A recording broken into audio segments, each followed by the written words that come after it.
नमस्कार प्रेक्षकांनो. ठरलं तर मग ह्या मालिकेमध्ये आजच्या भागात जज साहेबांना आता साक्षीने गुन्ह्याची कबुली दिलेली आहे. त्यामुळेच आता तिला 7 वर्षांचा कारावास झालेला आहे. तिच्यासोबत प्रियालाही मोठी शिक्षा देण्यात आलेली आहे. मधुभाऊंची निर्दोष सुटका झाली आहे. अर्जुन आणि सायली केस जिंकले आहेत. तर प्रेक्षकांनो, पुढे आता तन्वीला पोलीस बेड्या ठोकतात आणि तिला घेऊन जात असतात. त्याच वेळेला आता ही तन्वी पूर्णाईला म्हणू लागते की पूर्णाई, मला नाही जायचे जेलमध्ये.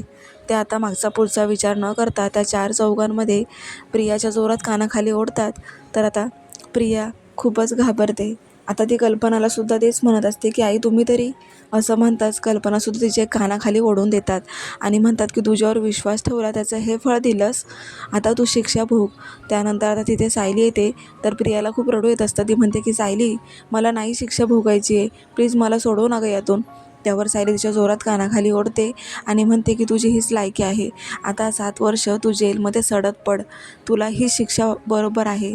असं म्हणून सगळेजण आता प्रियाचा चांगलाच तिथे त्या शिक्षेचा आता फायदा करून घेत असतात आणि तिचा बदला घेतात. प्रेक्षकांना खूप जबरदस्त ट्विस्ट आलेला आहे.